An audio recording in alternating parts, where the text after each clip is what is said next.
The Pharisees and some of the teachers of the law who had come from Jerusalem gathered around Jesus and saw some of his disciples eating food with hands that were unclean, that is, unwashed. The Pharisees and all the Jews do not eat unless they give their hands a ceremonial washing, holding to the tradition of the elders. When they come from the marketplace, they do not eat unless they wash. They observe many traditions, such as washing of the cups, pitchers, and kettles. So the Pharisees and the teachers of the law asked Jesus, "Why don't your disciples live according to the tradition of the elders instead of eating food with their unclean hands?" He replied, "Isaiah was right when he prophesied about you hypocrites. As it is written, 'These people honor me with their lips, but their hearts are far from me. They worship me in vain. Their teachings are but rules taught by men.' You have let go of the commands of God and are holding on to the traditions of men." And he said to them, "You have a fine way of setting aside the commandments of God in order to observe your own traditions. For Moses said, 'Honor your father and mother, and anyone who curses his father and mother must be put to death.' But you say, if a man says to his father or mother, 'Whatever help you may otherwise have received from me is Corban, that is, a gift devoted to God,' then you no longer let him do anything for his father and mother. Thus you nullify the word of God by your tradition that you have handed down. And you do many things like that." Again, Jesus called to the crowd and said, "Listen to me, everyone, and understand this. Nothing outside a man can make him unclean by going into him. Rather, it is what comes out of a man that makes him unclean." After he had left the crowd and entered the house, his disciples asked about the parable. "Are you so dull?" he asked. "Don't you see that nothing that enters a man from the outside can make him unclean? For it doesn't go into his heart, but into his stomach, and then out of his body." In saying this, Jesus declared all foods clean. He went on, "What comes out of a man is what makes him unclean. From within, out of men's hearts come evil thoughts, sexual immorality, theft, murder, adultery, greed, malice, deceit, lewdness, envy, slander, arrogance, and folly. All these evils come from inside and make a man unclean." This is the word of the Lord. Thanks, Trevor.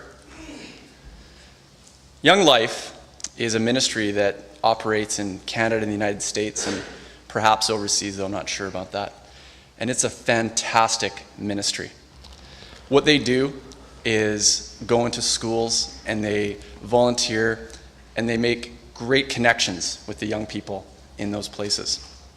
And a number of people in North America have come to faith through Young Life.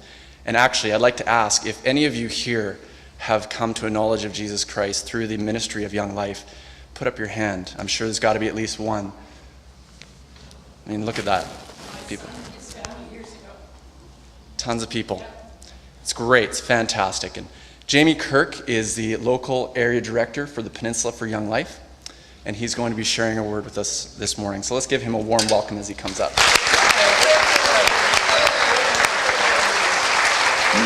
Hey, thanks. I feel like a Backstreet Boy with this thing on.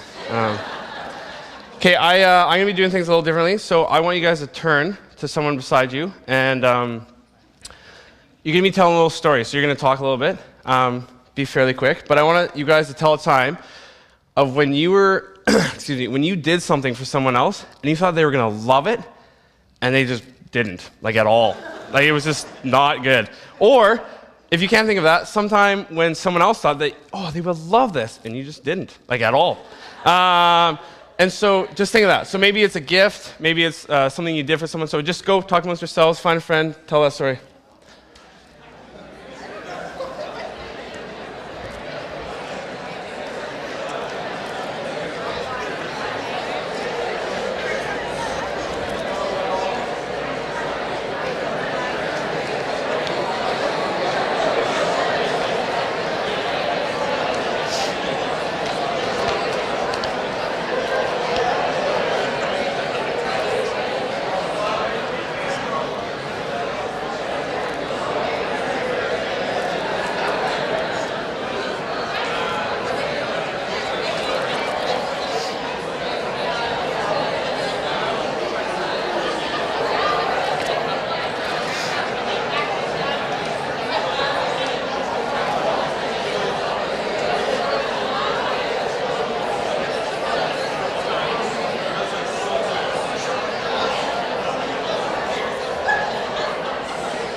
Okay. If the person beside you talked the whole time, yeah, I'm sure there's a couple of them. You get to go and grab that person and say that you have to listen to me for 5 minutes after the service, okay? And I'm giving you that. So I want to tell you guys 2 stories. So one where I did something and I totally missed the point. It's a little embarrassing. Actually, it's very embarrassing. So I've been involved with Young Life, and when I was for about 10 years now. And when I was about 19, I was a fairly new leader. We were doing a Bible study with the Young Life leaders from the Peninsula and also the ones from Victoria. And there were some pretty good-looking Victoria Young Life leaders, and I was interested. And I'm not gonna lie, yeah. And so I overheard this one girl, Sarah, talking to her friend, and she was like, "The guys, they don't initiate anymore. They just, hey, what do you want to do? What do you want to do? Blah blah blah." And she's like, "I just want a guy that's just gonna take me on a date and just have it planned and have it great." And I went, "I'm gonna do that. I'm gonna be that guy." So I took her and I said, "Hey, want to hang out?" And she said, "Yeah, sure." We were friends. And I took her out, and I knew she liked sushi. So we went down and we got sushi in town. Went up to Mount Ptolemy, had a picnic. And then after that, we went and played Frisbee golf. Then we got cinnamon buns at this awesome Chosen Cafe. Got those, walked around the little point out there. And I was like, "Oh, I am a stud. I am like, how great of a date is that?" I did everything she wanted. And at the end of the date, I was like, "Hey, I don't know if you noticed, but I actually like really like you. I think we should do more of this." And I was like, "And I initiated. I did everything you wanted." She's like, "Yeah, but I've been telling you the whole day about this guy I like from Edmonton." And I was like, "Yeah, but I thought I would just like do such a great job that you would just forget about him." And so I realized quickly that she did want all those things to be done, but by this guy in Edmonton and not myself. So I got everything right, except it was the wrong person doing it. So that's one. So that's just me. Another one I have, and I asked my mom permission to tell this story, so don't feel bad. Well, you can feel bad for her, but I got permission. So another thing you guys don't know about me is I love hockey. I'm a big fan of hockey. I thought I was going to play in the NHL until yesterday. And I love hockey, and my mom knows this, obviously, living in a house. I'm actually a Boston Bruins fan. I'm sorry, I know. Yeah, okay. I get it. But, so my mom, knowing this, got me this gift this Christmas. She got me a shirt, and it says hockey. And for those of you who know anything about hockey, someone who loves hockey would never wear a shirt with baby blue hockey on the front, ever. And so I'm at Christmas time, and I'm opening up, and I give this a gift, and it's just baby blue hockey on this like shirt, and it's quite tight, like way too tight. But it's awesome because my mom is just like her heart was completely in the right place, but she just totally missed the point, completely, utterly, completely missed the point. But that's amazing. I don't think like I wasn't mad at her or frustrated with her because she was trying really hard, and I think that's really what the important part for her was. And I think the important part of this passage we're going to read is where is your heart at when you're doing everything? So it's not the actual act of what you're doing. If it was about what I got, then I'd be quite upset and quite rattled, and I would want a Boston Bruins t-shirt. But her heart was she gave me a little hockey shirt. So I wish it was up there, but that was my fault. We couldn't get it up there. So if you guys do have a Bible, we're going to be going in and out of the passage, or go to the person beside you, because anyways, or you can just listen to me. You don't have to go in, because I never actually open my Bible and the person up front tells me to. So I'm not going to read the whole thing again, but at the very first part, in the first 5 passages, basically, you've got these Pharisees, and it's funny doing a talk up here, because when I'm doing a Young Life talk, most of the room is non-Christian. So I'm explaining everything, what a Pharisee is, what all this sort of stuff. So if I do that, I don't think you're an idiot. It's just habit. It's just habit for me to explain it. But anyways, so the Pharisees. I honestly, I feel bad for the Pharisees often. Because I think if I was in that spot, I would be doing basically the exact same thing, right? They come by, and they're they see these guys eating with unclean hands, right? And I don't know if they were like literally dirty. They probably were. But so imagine for you guys coming by and you see these guys and they're eating food and all sort of stuff and they're just filthy hands, right? We don't care about unclean in North America at all. We care about hygiene, right? Like I could care less if someone so ceremonially washed their hands. So this is a weird passage for us to look at, for us to really care or be able to see the Pharisees. But it's so easy for us to just go there and be like, those Pharisees, they just didn't get it. Not like us Christians, but Pharisees didn't. But I think we do have things in our lives that are similar to these ceremonial washings. And I think a great one is name tags. Right? Name tags, they're huge. You're either not wearing one, or if you are wearing one, now you've got two options. Do you have it printed, or do you have it handwritten? Right? And so I'm going to be talking about the printed and handwritten. I come here often. I've come here for the last over a year now, and I print my name on my name tag every week. I think name tags themselves are great. I love it when you meet a new person and you completely forget their name. Bonus time. They got the name tag, or you met them last week and they got the name tag, and you just feel like a hero because you got their name right. I don't know how many times I've met a kid at Young Life, and then the next week they're like, "Hey, Jamie, how's it going?" And I'm like, "I don't ever remember meeting you, like ever." And they just, you actually hung out with them for like a half an hour the day before. So I'm just a bad person, by the way. So I love name tags. But I get asked by people often, they go, "Jamie, you've been here for a while. Like, isn't it time to get like a printed name tag, Instead of wasting all our name tags week after week?" And that is a completely fair and legit question. Like, for me to stand there and go, Pharisee, right? That's right? Like, right? I'm going, it's not about having a printed or non-printed, right? But that's a fair question. And I think the reason why, by the way, can someone go get me more water? Yeah, thank you, Matt. Thanks. Sorry. The whole point of the washing, I think, for the Pharisees is the same motive behind people asking me about the printed name tag. And by the way, I'm not saying if you have a printed name tag to feel bad about yourself at all. But it's the same motive, and it's not a bad motive. They're going, where is your commitment level? Right? They're going, I work so hard to make God happy. Like, they work unbelievably hard. Like, too hard, but unbelievably hard. And you guys who have printed name tags care. That is a commitment level. You're saying, I'm a member, I'm going to have a printed name tag. And when you see me come in here just writing my name, often, I bet for you that you're looking at me going, where is your commitment level?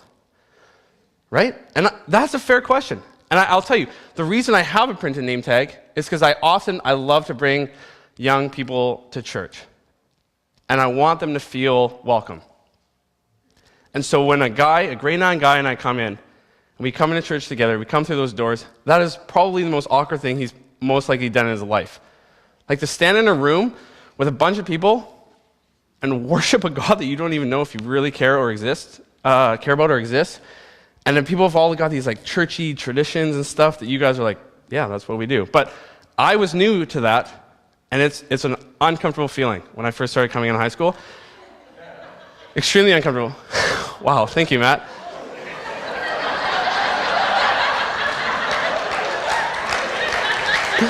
Thank you.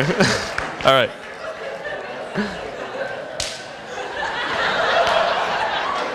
Matt Jackson, everybody. Matt Jackson.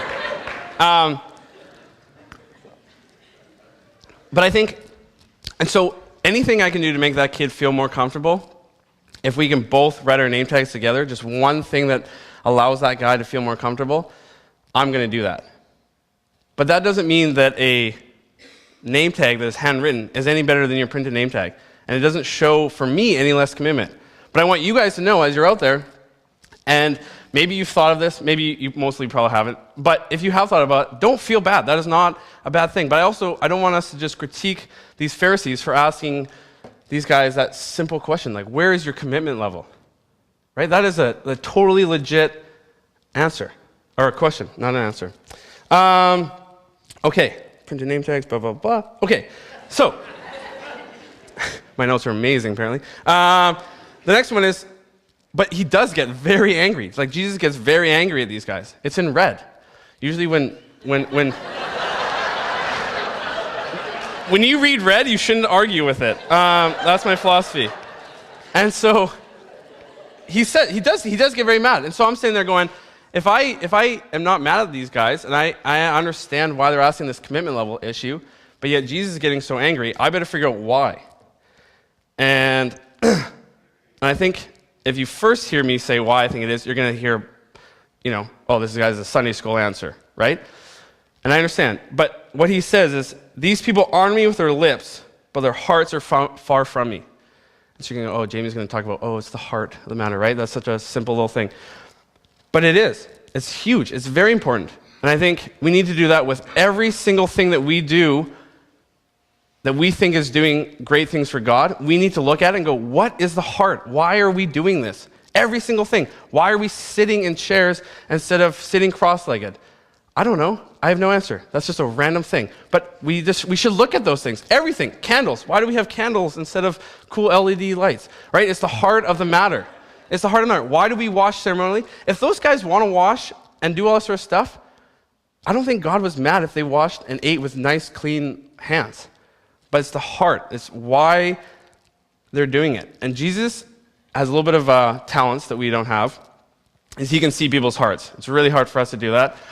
Girls are a little bit better at it than guys. But he says, you honor me with your lips, but your hearts are far from me. So he knows that these guys don't care about God. I shouldn't say that. I'm going to say that because Jesus says it. Your hearts are far from me. They don't care. They're not in it. They're not in it for God. So clearly they're in it just to look like a big deal, right? They want to have the mic. They want to be up front. They want to have people bringing them pitchers of water, right? They're in it because that's what they want to be in. They want to be in that position of power. They want to look good. And we have to fight against that all the time. Everyone. Like, just because you're young, don't think that I'm not talking to you because I'm talking about power and position. You guys have it worse than adults in a lot of ways. You have high school to go to, right? How often are you not doing things because you want that social status to remain there? Or at work, how often do you just do things because it makes you look good or it makes you look like that awesome Christian, right? Or that awesome employee or whatever. What is the heart? Why do you do everything that you do? And I know in Young Life, Mike talked a little bit about what we do. And so in Young Life, the core, what is at the heart of Young Life is relationships. So we go into schools and we hang out with kids, we coach their teams, we just spend an amazing amount of time with them. We also do this thing called club. And club is basically like your version of church, but we do it where we sing songs, have skits, do lots of fun things, but then we also have like a mini intro to Jesus sort of story, and we actually go through the gospel throughout the year. And so it is very dialed down because we are trying to not make the kid who's coming for his first time be like, I'm out of here, right? We want to, but the main thing of club is just to bring us all together and have a lot of fun. That is not really where the actual ministry happens. The ministry happens when you're driving a kid home from basketball practice or whatever it is, right? That's when the actual ministry happens. And so when I was 21, 22, I took over the Stellies Club. So we had a guy named John Blaney, who was the area director, and I had a Stellies Club. And so I was in charge of all the kids who were going to Stellies. We would meet at a house, and we'd do all these songs. And when John was there for about 2 years, it was huge. It got great. It was like 40, 45 people every week coming, having fun. And then John said, I'm going to go to Claremont and start Young Life. Can you take over Stellies? I was like, yes, I can. I'm great at this, right? And so I was super I was confident. And I came to our first club, so the next year in that September, or actually it was probably early October, and we had 10 leaders, right? Like a huge portion of our, we call them campaigners. They're just Christian kids in high school that are involved with Young Life. They had graduated. And so they went up, and they were now leaders. And I'm thinking to myself, I've got 10 leaders under me. We're going to just, this school doesn't have a chance. They're all going to be Christian, right? Like this, we're going to be amazing. And so we put all this work into this awesome club. We had the best skits, we had all the music ready, we had all this sort of stuff, and 12 kids showed up. So you have almost basically a 1-to-1 ratio of leaders to kids. And I looked around, and I was furious. And I canceled club for a month. I said, we're not doing it for a month. And then the leaders were like, I don't know if you really get Young Life, because we normally do this every week. Right? And they're looking at me like I'm an idiot. Fair enough. But what I did want them to do is I wanted them to go and hang out. So I said, Wednesday nights, we're not doing club, but you're hanging out with your kids. You're going to movies, you're playing Frisbee golf, whatever it is, go hang out with your kids. And it was amazing how quick our turnaround was, right? We now, I guess almost 2 years later, we are now taking, I think there's 65 of us going to camp, either from Wildlife, our middle school, or high school ministries. And it's not because we throw awesome clubs. Like, our clubs suck. Like, they do. Like, I lead music, and I'm the most musically challenged person in the world. Like, I'm always that guy that's starting music early or late or whatever. I usually just watch Trevor, who read. I usually just watch him in the crowd, and he starts to sing, and then I start to sing out front. But what is amazing is that we care about the relationship part. And that's what I think Jesus is talking about in this. You see, he talks about you worship me with your lips, right? And it's the same thing. You're doing club just to look like Young Life leaders, right? You want to do a big club. You want to have fun. But what's the hard part of Young Life? It's the contact work, because nobody sees you doing it. For you guys, I don't know. I have never worked in an office or in a real job. I managed a restaurant for a little while, but you're always just around people doing stuff like that. But it is so important that you guys think about, why is it that I do everything? What is the heart behind it? And I think that's amazing. So, 14 and 15, I'm going to actually read it. So, then, he goes, again, Jesus called to the crowd, listen to me, everyone, and understand this. Nothing outside a man can make him unclean, but rather is what goes into him. Sorry, I totally messed it up. By going into him. Rather, it is what comes out of a man that makes him unclean. So when we read that, I love that one. Because you got to start, it's not about what goes in me. So all of a sudden, it's not about what I do sort of thing. It's the heart of the matter. And so I can judge other people for judging me. Right? If I'm sitting here at church and I've got a hat on, and some person on the other side of the room is going, I can't believe that guy has a hat on. I can use this one and be like, whoa, buddy, like, you can't judge me. I'm judging you for judging me, right? And it's amazing. Like, we young people are amazing at judging the older people in this crowd for judging us. We're unbelievable at it. We're the kings of it, right? How often we sit there, and sometimes I just throw on a hat just to see if I get criticized, right? I just, come at me, criticize me, right? But it's really important that we think, and everyone right now, I bet you, is thinking of someone else as I'm talking about this, right? There's something in this church that bothers you that someone else does. There is. Do you not like long hair on guys? Do you not like short hair on girls? Do you like printed name tags? Do you like non-name tags? Right? Like, everything you do, you're judging someone else for doing it.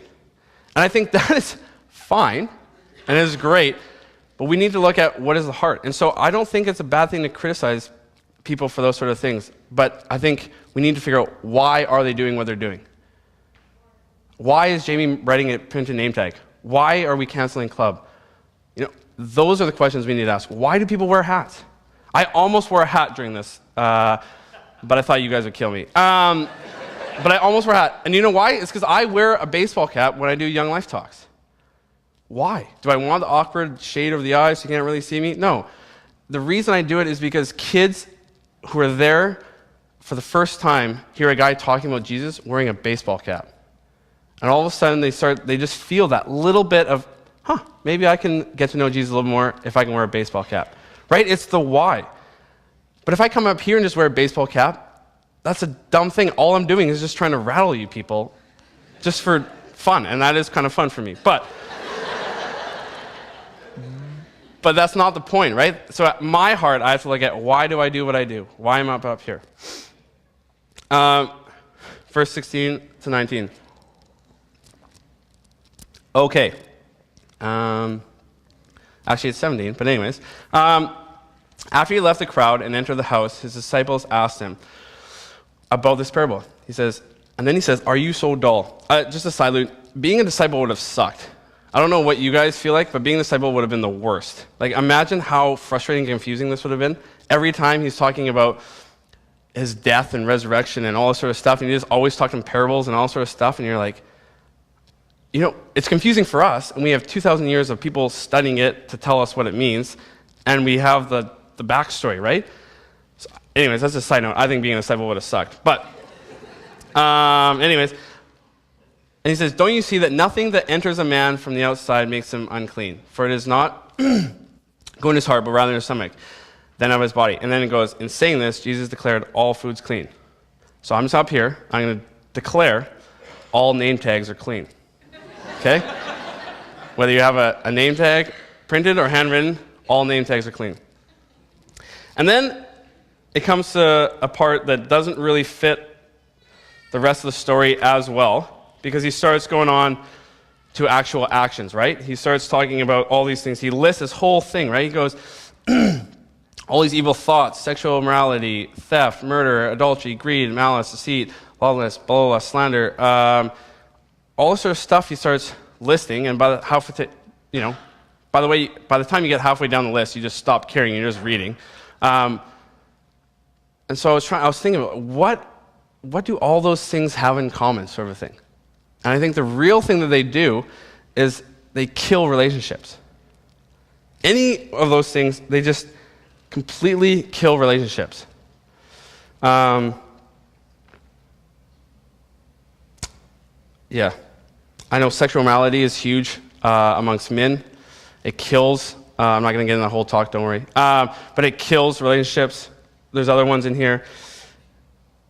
Slander, arrogance, all this sort of stuff. They absolutely kill relationships. And I think it's interesting that Jesus chooses to say these ones. And I think it's amazing how much Jesus cares about that relationship part, about that heart of the matter. And it's hard because for us, as Christians, we have community as well, right? And so we can't just sit back here and go, yeah, everything you do is fine because I'm sure your heart's in the right matter, right? And I don't have the answer. I'm not standing up here telling you guys and preaching to you that I have the answers of how to do this. I don't. I'm just up here because I've read this, and this is what I think it says. And so I think as a congregation, it's really important that we start asking ourselves, why do we do what we do? And call people out on it. And I don't think you can, and don't do it in an evil way, but I think it's extremely important. And not just because you can tell someone what to do, right? Don't come up to me and say, hey, Jamie, I just want to talk to you about your name tag. Go in it with why do you print your name tag? Because sometimes you're going to come over and go, wow, that's actually really awesome. Sometimes you'll ask me, and you'll be like, that's a dumb idea. And that's probably going to happen more than the other. And then I can change, right? So as a congregation, I guess I've been coming here for about a year, and I love a lot of things that you guys do. I love that you try to do small groups. I love that you do name tags. I love that you really encourage people to meet the new people. That's the stuff that made me stay here. And the only reason you guys do that stuff is because somebody challenged it. Why don't we wear name tags? Oh, we all know each other. Well, then how are you supposed to bring new people, right? These sort of things, people in your congregation ask these hard questions. Be a Pharisee. I know it sounds funny. I don't think any preacher has ever said be a Pharisee, but ask those questions. Ask people's commitment levels. But then the other thing is you got to be like Jesus and figure out what is the heart behind everything you do. And so I think those are the two things is how can we be more like the Pharisees and also be like Jesus at the same time? I was a little nervous to tell you that, to be like a Pharisee, because I have never heard anyone ever say that. So I'm just going to pray for us, and then we'll do whatever. Dear Lord, I just want to thank you that you provided me this opportunity to come up and speak, and I thank you so much for the amazing things that this congregation has done. And I thank you for those people in the past that have ask those tough questions of why do we do what we do. And I pray that we continue to do that. I pray that we continue to search after you with our heart, and that we continue to ask of ourselves and our community, what is the heart of the matter? In your name we pray. Amen. I'll lose that.